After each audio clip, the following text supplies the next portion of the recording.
এক মাদ্রাসায় এরকম খাদেম ছিল, তো খাদেমের সাথে বাচ্চারা খুব দুষ্টামি করত, ডাকতো গরু। কি হ্যাঁ, পড়ার সময় গরু ডাকতো। তো ও ছিল একটু সাদা সিধা, সাদা সাদা সিধা বুঝেন, সরল ছিল, সরল সহজ সরল, একটু হাবলা টাইপের, তো বেশি মাথায় নিত না। আবার দেখবেন হাবলা মানুষ চেতলে কিন্তু খবর আছে, ঠিক ঠিক না? ঠিক। একদিন বৃষ্টি হইতেছিল প্রচন্ড, এর দায়িত্ব ছিল ছেলেদেরকে খানা পরিবেশন করা। তো খানার সময় হয়ে গেছে, খানা নিয়ে আসে না, তো ছেলেরা চিৎকার দিতেছে গরু কই গেল।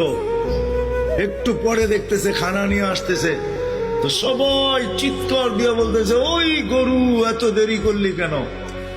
বাস সরল সহজ তো লেগে গেছে মাথায়। খানা নামায়া দিয়া মোহতামিম সাহেবের কাছে যায় বলতেছে চাকরি করব না। কেন? বাড়ি মাদ্রাসায় যেটি পালেন এটি সব দেয়া দেব, সবসময় গরু বলে শোয়া গেছি, আজকেও গরু বলতেছে বিজা বিজা খানা নিয়ে আইলাম। তো মোহতামিম সাহেব বুঝছে যে সরল সহজ মানুষ চেতলে তো এরমই চেতে গেছে গা সিধা বাড়িতে।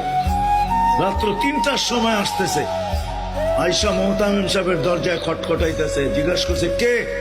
হুজুর আসছি। কি জন্য? চাকরি করবো। তুমি না দিনের বেলা চলে গেলে চাকরি করবে না? এতদিন চাকরি করতেছিলাম শুই না, এখন চাকরি করবো দেখা। বলছে এটা আবার কি দেখা চাকরি করবে মানে? আমি স্বপ্নে দেখতেছিলাম কিয়ামত হয়ে গেছে, আমি পুলসিরাতের পাশে গিয়ে দাঁড়ায় আছি, পুলসিরাত চুলের মতো চিকন, তলোয়ারের মতো ধার। ভয় পাইতেছিলাম এটার উপরে পা রাখবো তো রাখবো কি করে। একটু পরে চিৎকার শুনলাম, তো দেখলাম মাদ্রাসার ছেলেগুলা সবগুলা হইহুল্লার করতে করতে আসতেছে। ওরা পুলসিরাতের পা দিতে দেরি, এটা সুপার হাইওয়ে হয়ে যেতে দেরি হয় না, সবগুলা উঠা পার হইতেছে। একটা পিছন থেকে আমাকে দেখা ফেলছে আর চিৎকার দিয়া বলছে ওই তোরা যাস কই? আমগো গরুটা তো দাঁড়ায় আছে, ওরে নিয়ে যাবি না?